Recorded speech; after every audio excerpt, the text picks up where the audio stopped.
नमस्कार दोस्तों, इंटरनेशनल खबरों में आप सभी लोगों का स्वागत है। आप देख रहे हैं लोहा सिंह न्यूज। दोस्तों, बांग्लादेश में मची है चावल की किल्लत पर हाहाकार। जी हां, यह कोई मामूली बात नहीं है। बांग्लादेश के सुपरमार्केट्स में जैसे चावल की सुनामी आ गई हो। लोग धड़ाधड़ चावल खरीद रहे हैं। ऐसा लग रहा है मानो कल से चावल गायब हो जाएगा। लोग दौड़े दौड़े सुपरमार्केट की ओर जा रहे हैं और जिससे जितना हो पा रहा है वह चावल परचेज करके उसे अपने घरों में स्टोर कर रहे हैं, क्योंकि उनको पता है कि दुनिया में चावल का सबसे बड़ा बाजार भारत में ही है और भारत ने बांग्लादेश के लिए यह प्रोडक्ट बैन कर दिया है।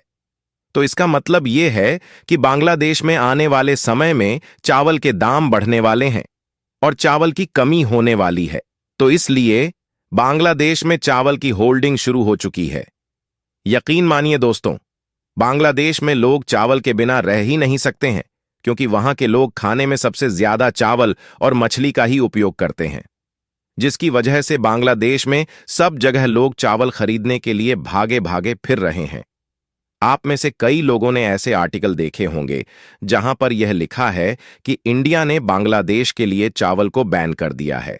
अब यह सुनकर लगता है बांग्लादेश के होश ठिकाने आने वाले हैं, क्योंकि दुनिया में इंडिया से बड़ा चावल का एक्सपोर्टर कोई नहीं है और इंडिया के सामने कोई भी देश खड़ा नहीं होता। और इंटरेस्टिंग बात यह है कि पिछले कुछ सालों में तो हमने यह भी देखा कि जब चीन में चावल की इतनी कमी हो गई थी कि इन लोगों को भी इंडिया के चावल परचेज करने पड़े थे, चाहे जापान हो, साउथ कोरिया या आसियान ग्रुप के देश। यहां पर इंडियन चावल की डिमांड बढ़ रही है। ज्यादा जो एशियन देश चावल उगाते हैं, इनके यहाँ चावल काफी कम मात्रा में होते हैं। इनके कंपटिंग इंडियन चावल एक बहुत ही अलग और यूनिक फ्लेवर ऑफर करते हैं। तो इंडियन चावल की डिमांड पूरे वर्ल्ड में है दोस्तों।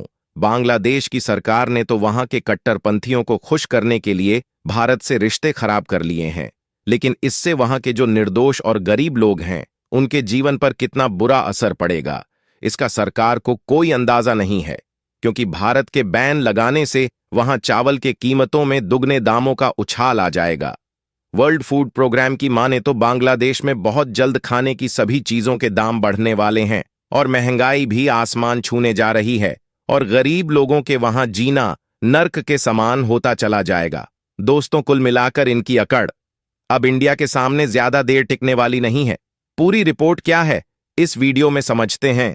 भारत के द्वारा बांग्लादेश के खिलाफ लिए गए इस एक्शन के लिए वीडियो को लाइक करके चैनल को सब्सक्राइब जरूर करें, क्योंकि आपके लिए यह बस 1 सेकंड का काम है, लेकिन इससे हमारी बड़ी मदद होती है।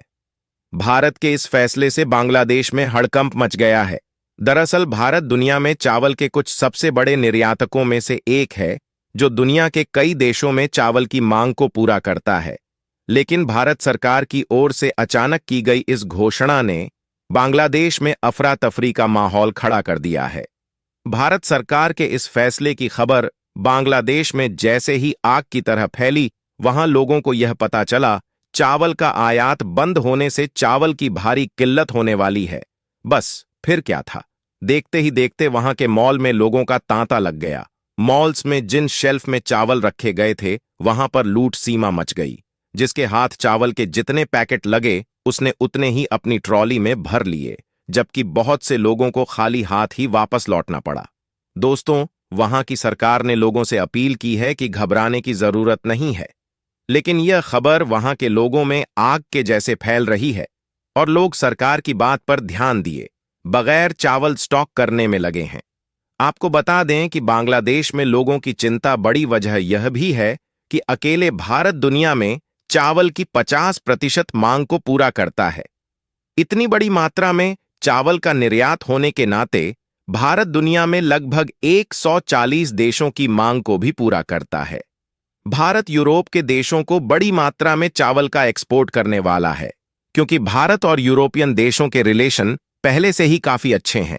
और कमाल की बात यह है कि पड़ोसी देश होने के नाते भारत बांग्लादेश को सस्ते दामों में चावल एक्सपोर्ट करता था, जबकि यूरोप के देशों को चावल का एक्सपोर्ट करने से भारत को भी ज्यादा फायदा होता है, क्योंकि यूरोपियन देश भारत को बांग्लादेश की अपेक्षा हाई कास्ट देने के लिए तैयार है। यूरोप में चावल की डिमांड ज्यादा होने और वहां पर प्रोडक्शन कम होने की वजह से ही यूरोपियन देश महंगे दामों में चावल को खरीदने के लिए तैयार है। वैसे तो भारत यूरोपियन देशों को जो चावल एक्सपोर्ट करेगा, उसके लिए अन्य देशों की अपेक्षा यूरोप को कम कास्ट में करना होगा।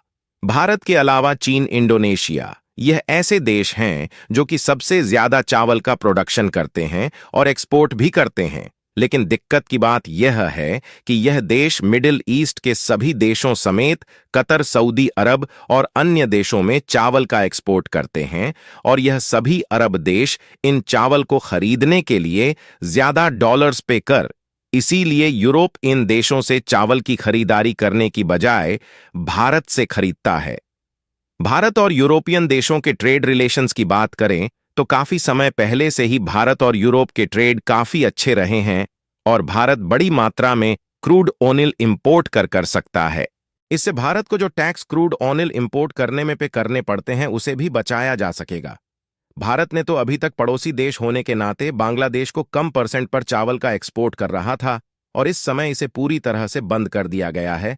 अब भारत इस एक्सपोर्ट को दोबारा बांग्लादेश को चालू करने वाला है या नहीं, इसके बारे में कोई भी जानकारी नहीं है। लेकिन चाहे कुछ भी हो जाए, अगर भारत बांग्लादेश को चावल का एक्सपोर्ट चालू भी करता है तो उसे बढ़ी हुई कीमत पर एक्सपोर्ट करेगा। बांग्लादेश में रहने वाले लोग चावल और उससे बनने वाली सभी चीजों के बहुत शौकीन होते हैं, जिसको चावल के बिना बनाना संभव नहीं है। बांग्लादेश में फास्ट फूड स्टोर की चेन और रेस्टोरेंट भारत के बिना चलाना संभव नहीं है। बांग्लादेश ने भारत से दुश्मनी मोल लेकर अपने लोगों का जीवन खतरे में डाल दिया है। अब तक तो इसका इम्पैक्ट दिखाई नहीं दे रहा था, लेकिन जैसे जैसे बात आगे बढ़ती गई, भारत ने कुछ ऐसे कदम उठाए हैं जिससे बांग्लादेश में लोगों को अपना पसंदीदा खाना नहीं मिलने वाला, क्योंकि बांग्लादेश फूड इंपोर्ट के लिए केवल भारत पर ही निर्भर है। उसके पास दूसरा कोई ऑप्शन नहीं है। लेकिन अब भारत की तरफ से बांग्लादेश को चावल एक्सपोर्ट रोक दिया गया है, यानी कि कुल मिलाकर जो सबसे ज्यादा बांग्लादेश में खाया जाने वाला फूड है, वह नहीं मिलने वाला। आपको बता दें कि इसके लिए बांग्लादेश चाहकर भी चीन से चावल का इंपोर्ट नहीं कर सकता। इसका सबसे बड़ा कारण यह है कि चीन में भी चावल की कमी बनी रहती है। एक तरफ जहां बांग्लादेश और चीन आपस में मिलकर भारत की टांग खींचने में लगे हुए हैं, वहीं दूसरी तरफ भारत अपने एक्सपोर्ट को यूरोपियन देशों में बनाने में लग रहा है। दरअसल यूरोपियन देश भारत के फूड प्रोडक्ट की क्वालिटी और स्वाद को देखकर उनके दीवाने हो चुके हैं, और हाल ही में खबर निकलकर सामने आ रही है कि भारत में इतिहास के रिकॉर्ड तोड़ते हुए यूरोपीय देश पोलैंड के लिए जीआई टैग वाले एफ जूस को रवाना कर दिया है। और कमाल की बात यह है कि ऐसा पहली बार हुआ है जब यूरोपीय मार्केट में भारत में प्रोड्यूस हुआ फिग का जूस पहुंचने वाला है। और सोचने वाली बात यह है कि जिस समय वैश्विक स्तर पर आर्थिक मंदी चल रही है और चीन की कंपनियों के साथ साथ उनके कई प्रोडक्ट को यूरोपीय देशों से बाहर निकाला जा रहा है, उसी समय आर्थिक मंदी का असर भारत पर नहीं पड़ रहा है, बल्कि भारत का एक्सपोर्ट यूरोपीय यूनियन में लगातार बढ़ रहा है। यकीन मानिए दोस्तों, 27 अमीर देशों वाला यूरोपियन यूनियन इस समय भारत के लिए दूसरा सबसे बड़ा एक्सपोर्ट डेस्टिनेशन है। भारत के द्वारा जो प्रोडक्ट का टोटल एक्सपोर्ट है, उसमें से 177.5 हिस्सा अकेले यूरोपीय देशों में एक्सपोर्ट किया जाता है, जिसमें यूरोप के अमीर देश भारत से दवाइयां, कपड़े और मशीनरी कंपोनेंट के साथ साथ भारत से चाय और चावल समेत अन्य सभी कृषि उत्पादन वाली खाने पीने की वस्तुओं को ज्यादातर भारत से ही खरीदते हैं। दोस्तों, यूरोप के देशों में भारत की सभी खाने पीने की वस्तुओं की जबरदस्त डिमांड है, क्योंकि भारत के खाने पीने के वस्तुओं में जो टेस्ट है, यूरोपीय लोग उसके दीवाने हो चुके हैं। इसीलिए भारत को भी वहां एक अच्छा मार्केट मिल चुका है। इसीलिए भारत को अपना चावल बेचने के लिए बांग्लादेश जैसे देशों की जरूरत ही नहीं है, बल्कि इसके उल्ट बांग्लादेश को खुद भारत के चावल की बहुत जरूरत है, क्योंकि इसके बिना वहां के लोग भूखे मरेंगे। दोस्तों, भारत ने इस फैसले के जरिए दिखा दिया है कि वह अपने फायदे के लिए किसी भी हद तक जा सकता है। बांग्लादेश के लिए यह एक बड़ी सीख है कि भारत से पंगा लेना कितना भारी पड़ सकता है। अब देखना यह है कि बांग्लादेश इस स्थिति से कैसे निपट होता है। इस पर आप सभी का क्या कहना है, कमेंट में बताएं। वीडियो को लाइक और चैनल को सब्सक्राइब कर देना। मिलते हैं ऐसी ही और इंटरेस्टिंग वीडियो के साथ। तब तक के लिए जय हिंद, जय भारत, वंदे मातरम।